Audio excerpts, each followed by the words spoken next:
Halo, Assalamualaikum warahmatullahi wabarakatuh. Welcome to Parents Talk. Bersama saya, Feni Utami, dan saya lagi ditemani dengan salah satu rekan kuliah saya, yaitu seorang ibu muda yang bernama Kak Tami. Halo Kak Tami. Halo, Gimana kabarnya Kak? alhamdulillah sehat. Walaupun ya agak capek-capek sedikit karena banyak tugas kuliah, tapi alhamdulillah lebih kurang sehat. Jaga kesehatannya ya Kak. Feni lihat di sosial media Kak sering bermain dengan anak Kakak ya Kak. Nah, Feni tuh kayak gimana sih Kak cara Kakak mengatur waktu bermain bersama anak di tengah kesibukan kuliah Kakak? Mengatur waktu ya, jadi kalau misalnya di tengah kesibukan ya kita tetap harus sediakan waktu paling nggak 10-15 menit bareng sama anak gitu, bermain sama anak. Dan seberapa penting sih Kak bermain sama anak itu di tengah kesibukan yang sedang Kakak jalani? Ya, bermain dengan anak tuh penting banget ya. Jadi karena bermain itu selain kita dapat ningkatin bonding sama anak gitu, kita juga bisa melihat bahwa bermain itu bagi anak itu adalah sarana untuk mereka belajar gitu. Jadi seorang anak tuh kalau bagi orang dewasa mungkin dia cuma main aja gitu terlihatnya, padahal sebenarnya dia tuh sedang belajar. Misalnya nih dia ngelempar-lempar mainan, nah tuh mainan itu kita lihat tuh cuma main-main aja gitu, padahal sebenarnya dia dari melempar mainan itu dia belajar tentang konsep gravitasi, sebab akibat, trajektori skema yang ketertarikan akan sesuatu yang bergerak gitu. Nah, atau misalnya kita lihat anak tuh cuman tengkurap atau merangkak gitu, itu cuman dia karena dia belum bisa jalan aja gitu. Padahal sebenarnya ketika anak sedang mengalami fase yang namanya tengkurap sama merangkak, itu dia sedang belajar untuk melatih otot intinya gitu, atau core muscle-nya. Nah, pada akhirnya itu merupakan fondasi untuk tumbuh kembang seorang anak gitu ya, bahkan sampai nanti mereka dewasa. Nah, terus misalnya kita ajak main dia sentuh tekstur, misalnya cuma pegang karpet yang halus gitu kan. Nah, dia pegang karpet yang halus, dia belajar otaknya akan mencerna dari taktilnya tuh akan terstimulus gitu, sensori halus ya Kak? Iya, stimulasi sensorinya sampai ke sarafnya gitu. Terus dia juga menyentuh rumput yang kasar, yang apalagi ya tekstur-tekstur lainnya. Nah, itu ada penelitian, anak yang jarang dikenalkan dengan berbagai macam tekstur dia akan tumbuh jadi anak yang picky eater. Apa tuh Kak? Picky eater tuh pemilih makanan, ya pilih-pilih makanan. Ya, jadi kalau misalnya dia karena jarang terbiasa dengan benda yang benyit gitu, dia nggak mau makanan yang benyit gitu, yang lembut-lembut, bubur-bubur. Terus karena dia jarang tersentuh dengan yang tekstur keras, dia agak kesulitan untuk mencerna kayak daging gitu, yang padat-padat, yang lebih keras gitu. Nah, jadi bahkan hal kecil seperti itu sangat mempengaruhi ke banyak hal gitu, yang kadang mungkin orang dewasa kira ya sepele lah, cuma main-main aja gitu, padahal sebenarnya Ada manfaatnya gitu. Oh, ternyata hal sederhana yang dilakukan anak seperti melempar bola atau tengkurap itu merupakan suatu proses belajar bagi anak itu ya Kak? Makanya itu penting bagi orang tua tuh untuk membersamai anaknya. Nah ini nih Kak, kalau misalnya bermain bersama anak pasti ada media atau permainannya Kak. Apakah Kakak selalu membeli mainan baru atau bagaimana Kak? Jadi sebenarnya pada dasarnya anak tuh nggak mesti harus kita belikan mainan baru gitu, harus mainan yang mahal bener gitu, atau misalnya dia harus ada mainan tertentu gitu yang kita harus beliin gitu. So kita beliin Lego gitu kan, padahal yang nggak mesti harus Lego juga, kita bisa gunakan perangkat benda-benda yang ada di sekitar kita gitu, selama aman gitu. Kita bisa pakai misalnya alat masak untuk main gitu. Bisa ya Kak ya? Bisa gitu, kita kasih dia sendok gitu, dia bisa pakai itu untuk apa nanti main, karena anak itu punya kecenderungan, punya sifat dia tuh kreatif gitu. Dia kreatif dan dia suka mengeksplor lingkungannya. Jadi apa yang ada di lingkungannya itu kan dia eksplor. Nah, yang penting itu kita sebagai orang tua itu menyediakan lingkungan yang aman buat anak itu untuk ya bergerak, untuk bereksplor gitu. Jadi misalnya benda-benda yang tajam, benda-benda yang kecil yang mungkin bisa jadi masuk ke dalam mulutnya atau hidungnya atau semacamnya Jadi itu. telan ya Kak? Iya, nah itu kita simpan di luar jangkauan anak. Misalnya kita taruh di tempat yang tinggi. Terus misal benda-benda yang kemungkinan bakal rawan untuk kena tabrak anak gitu kan, misalnya belajar jalan atau belajar apa gitu. Nah, dia kursi meja itu bisa kita singkirkan misalnya ke dinding gitu kan. Nah, selama kita sediakan itu, anak bisa bereksplor gitu, nah, dengan aman, dengan nyaman. Nah, jadi tanpa kita perlu harus larang-larang, itu jangan dipegang, itu jangan dipegang gitu. Nah, kalau bisa kita larang-larang, maka anak itu akan jadi takut gitu, cenderung takut untuk melakukan sesuatu iya, ya Kak ya. jadi dia akan tidak hilang kepercaya dirinya gitu iya, kan. benar-benar. Aku nanti dimarahin loh. Iya. Padahal aku tuh cuma ingin bermain, cuma ingin belajar gitu Iya. kan. Aku cuma penasaran ini apa sih, itu apa sih gitu kan. Nah, salah satu juga caranya kita bisa libatkannya dalam kegiatan sehari-hari kita. Misalnya kita masak, misalnya kita jemur pakaian nih. Nah, jemur pakaian ceritanya ketika kakak jemur pakaian tuh anak kakak tuh mau ikut gitu jemur, ikut gitu. bantu gitu Ikut ya, Kak, ya? bantu. Mungkin kita mikirnya aku tuh cuma main-main Iya, dia aja. iya, Dia kan dia nggak ngerti kalau kita tuh lagi iya. jemur kan gitu. Dia cuma ambil pakaian, terus kita udah panik nih kan, Iya, potong pakaian. kotor Udah capek kita cuci gitu kan, udah capek kita cuci terus diambil terus jatuh nanti kan gitu kan.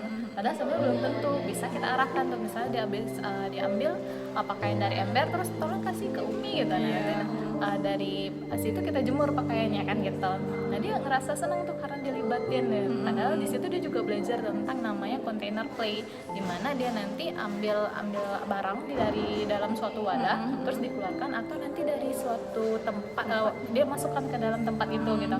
Nah, dari container play ini sendiri sangat penting gitu untuk pengaruh perkembangan bahasanya gitu, kognitifnya gitu. Nah, itu sangat penting sekali gitu. Nah, makanya mungkin hal yang sederhana kayak gitu bisa kita pakai kan gitu.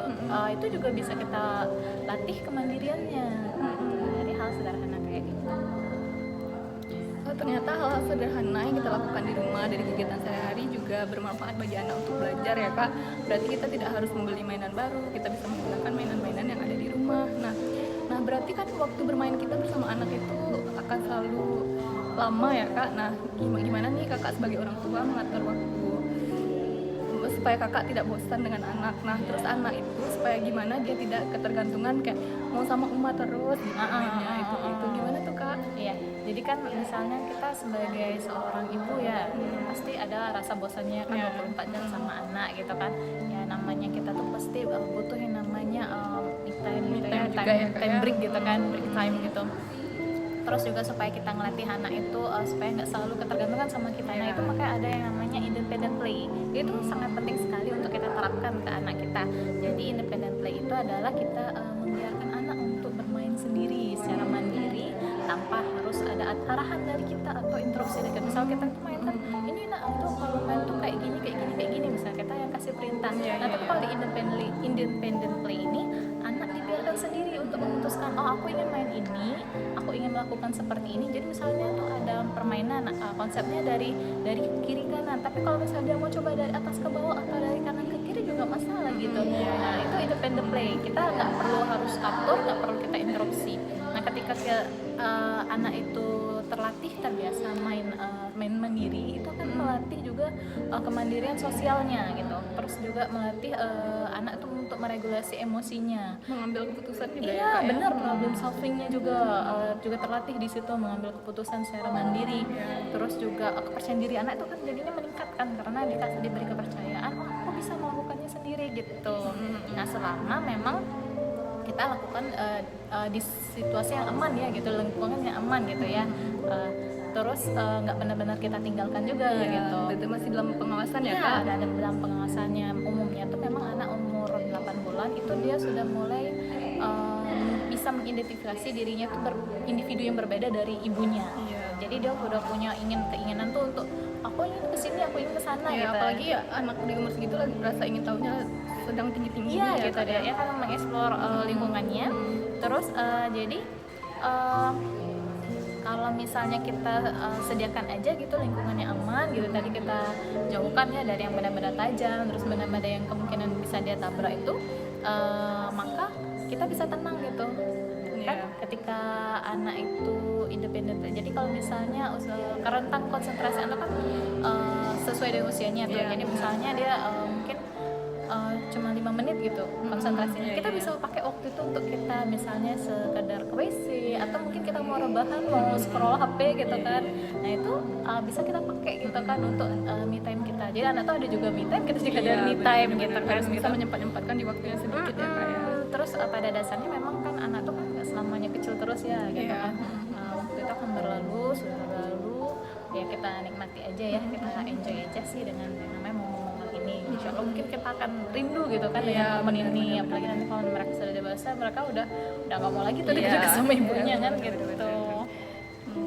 Jadi sangat penting bermain bersama anak, dan juga penting gimana anak itu bisa bermain mandiri ya kak, bisa bermain mandiri. Nah tapi pertanyaannya gini nih kak ya, kita kan sibuk nih kuliah, apalagi LMS gitu kak. Feni aja yang sendiri kayak kesulitan bagi waktu gitu. Nah gimana nih kakak yang punya anak membagi waktu antara bermain bersama anak dan mengerjakan kesibukan kakak atau masak dan yang lain halnya sebagai ibu muda gitu, gimana tuh kak? Jadi yang penting itu sebenarnya kalau kita tuh nggak harus full time gitu kan nemenin anak gitu.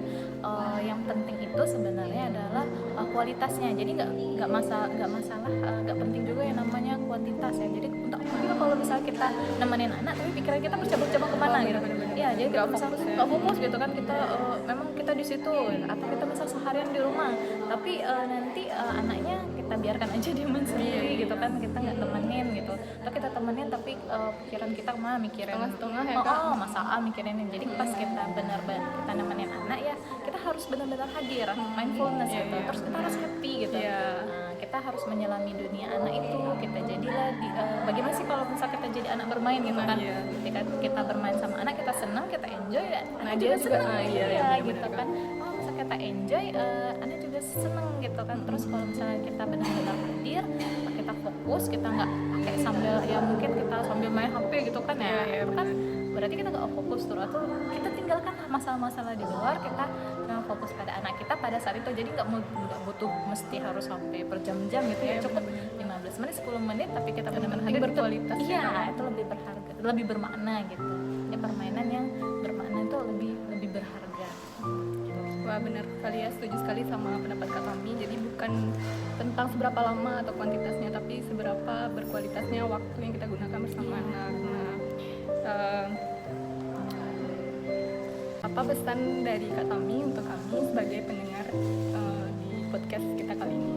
Jadi pesan akhirnya ya, jadi sebenarnya anak itu nggak butuh orang tua yang sempurna gitu dalam pengasuhan dan mendidik gitu. Yang paling penting itu adalah anak itu butuhnya orang tua yang bahagia dalam pengasuhan dan pendidikan.